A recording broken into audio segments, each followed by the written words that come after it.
Welcome student, Rastogi online coaching classes में आपका स्वागत है। आज जो विज्ञान का पेपर हुआ है इसके सॉल्व लेकर के आए हैं, इसलिए इस वीडियो को आप लोग पूरा देखिए और अपने आंसर पूरा मिलान कर लीजिए, क्या मेरा उत्तर सही है या गलत है। तो पेपर कोड याद रखेंगे 824 या 9। अब ये दूसरा सेट अभी एक लड़के ने कमेंट किए हैं, व्हाट्सएप पे आया है, अभी उसको भी सॉल्व करके बताया जाएगा। 7 सेट पेपर बने हैं, आज पहला सेट अभी हल कर रहे हैं, उसको दूसरा सेट अभी हल करके बताएंगे। तो अब यहाँ पे जो है पहला क्वेश्चन देख लीजिए, लिखा गया है किसी गोली दर्पण तथा किसी पतले गोली लेंस दोनों की फोकस दूरियां प्रत्येक -15 सेमी है। दर्पण तथा लेंस संभवतः हैं। अब यहाँ पे क्वेश्चन है गोली दर्पण और आपका लेंस है, और दोनों की फोकस दूरियां क्या है, माइनस जो है आपका 15 सेंटीमीटर है। जब माइनस सेंटीमीटर है, माइनस रहेगा तो समझिएगा निश्चित है अवतल लेंस है या अवतल दर्पण होगा। तो इसमें दिया गया ऑप्शन दोनों अवतल, दोनों उत्तल। दर्पण जो है अवतल और लेंस जो है उत्तल। दर्पण उत्तल, लेंस आपका अवतल दिया गया है। तो इसमें ऑप्शन जो पहला सही होगा, दोनों क्या होंगे, अवतल होंगे।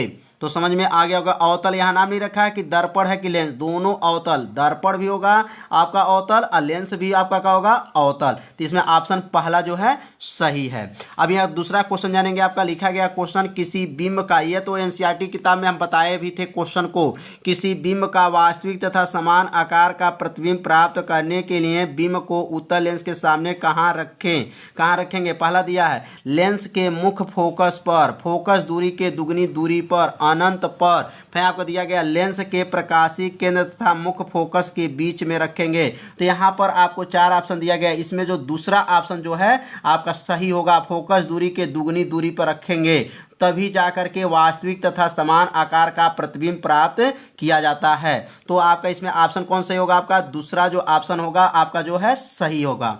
तो अगला क्वेश्चन जानेंगे आपका प्रतिरोध। आपका देखिए यह क्वेश्चन है एनसीईआरटी किताब का पहला ही क्वेश्चन आपका है, आपका विद्युत चैप्टर का ये पहला क्वेश्चन आप लोग पढ़े भी होंगे। दिया गया आपका प्रतिरोध आर के किसी आपका तार के टुकड़ों को 5 बराबर भागों में काटा जाता है। इन टुकड़ों को फिर आपका पार्श्व क्रम में या मैंने पार्श्व क्रम मतलब समांतर क्रम में संयोजित कर देते हैं। इस आपका संयोजन का तुल्य प्रतिरोध R डैश है, तो R/R डैश का मान है। पहला ऑप्शन दिया गया 1/25, दूसरा दिया गया 1/5, फिर दिया गया आपका 5, फिर दिया गया आपका 25। तो इसको सॉल्व किया जाएगा और सॉल्व करके बताया जाएगा कि इसमें ऑप्शन कौन सही है।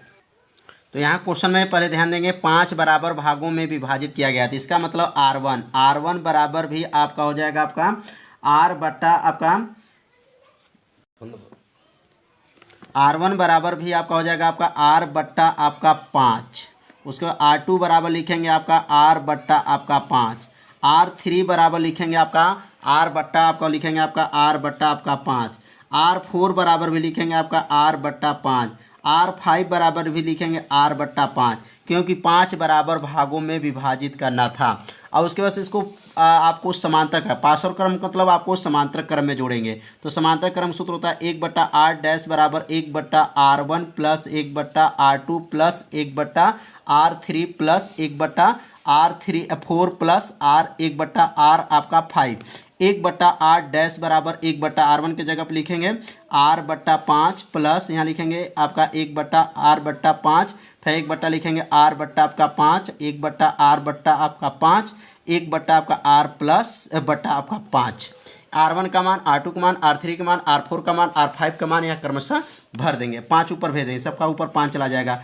1/R डैश बराबर हो जाएगा 5/R plus 5/R plus 5/R plus 5/R plus 5/R। अब पाँचों का देखेंगे ध्यान से, हर आपस में क्या है, बराबर हैं। अब यहाँ लिखेंगे 1/R डैश बराबर नीचे आपका हो जाएगा आपका R, 5, 10, 15, 20, 25, क्या हो जाएगा आपका 25 हो जाएगा। इसका उल्टा कर यहाँ से आपको R को यहाँ ऊपर भेज दीजिए, R यहाँ चला जाएगा आपका, ऐसे R यहाँ भेज देंगे तो क्या बनेगा R/R डैश बराबर यहाँ बचेगा आपका 25। इसी का अनुपात पूछा जा रहा था, तो इसका अनुपात कितना आ गया आपका, ये 25 जो देख रहे हैं। आपका ऑप्शन क्या है, आपका R/R डैश। यहाँ पर देखिए आपका R/R डैश का मान क्या आ गया आपका 25। इसका मतलब आपका चौथा ऑप्शन जो है सही है। अब अगला प्रश्न जानेंगे। यह क्वेश्चन जो है 2019 के पेपर में आया था। और इस 2020 में भी एक क्वेश्चन आ गया आपका, लघु पतन के कारण आपको परिपथ में वैद्युत धारा का मान बहुत कम हो जाता है, परिवर्तित नहीं होता है, बहुत अधिक बढ़ जाता है, निरंतर परिवर्तित होता है। तो इसमें तीसरा ऑप्शन जो है सही है, बहुत अधिक बढ़ जाता है। तो इसमें बहुविकल्पी क्वेश्चन समझ में पूरा आ गया होगा।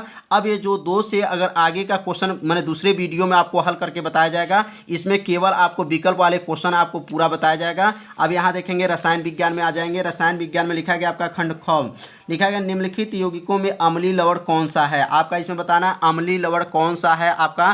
तो पहला दिया गया आपका NaCl है, आपका Na2 या आपका SO4 है, NaH आपका SO4 है, आपका KCN आपको दिया गया। तो इसमें 4 ऑप्शन दिए गए हैं। तो इसमें बताना है आपको अम्लीय लवण कौन है। तो अम्लीय लवण याद रखेंगे आपका कौन है, NaHSO4 जो होते हैं अम्लीय लवण होते हैं। तो समझ में आ गया होगा आपका। अगर आप ये 5 के कॉपी तीसरा पे टिक लगाए होंगे तो समझिए आपका सही है।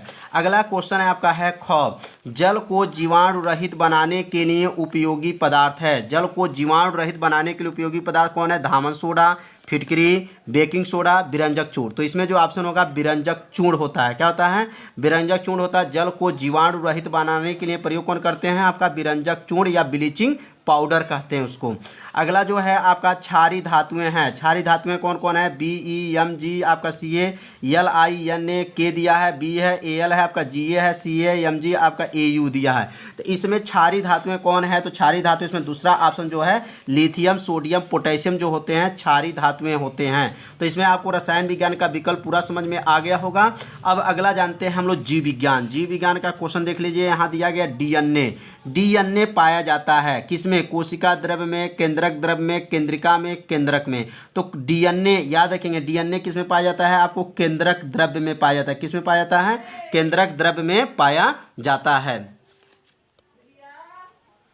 अभी अगला क्वेश्चन जो है, निम्नलिखित में से कौन से टेस्टोस्टेरोन आप हार्मोन का कार्य नहीं है। तो टेस्टोस्टेरोन हार्मोन का कार्य नहीं है। पहला दिया गया लड़कों में यौनावस्था के लक्षणों का नियंत्रण, शुक्राणुओं के उत्पादन का नियंत्रण, तीसरा हड्डियों और पेशियों का विकास, चौथा दिया शरीर वृद्धि के लिए उपापचय का नियमन।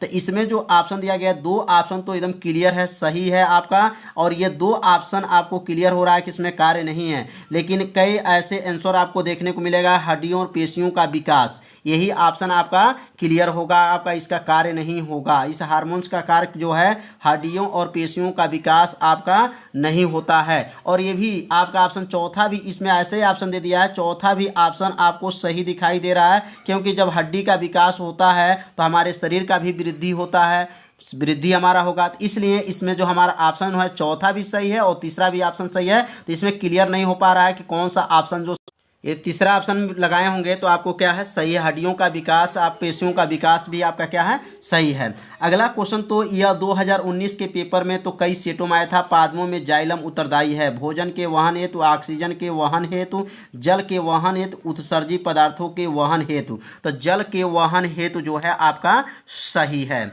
अगला जो है लास्ट क्वेश्चन आपका है, डार्विन के अनुसार नई प्रजातियां की उत्पत्ति होती हैं प्रकृति आपका प्राकृतिक वर्ण से, उत्परिवर्तन से, प्रसंकरण से, उपार्जित लक्षणों से।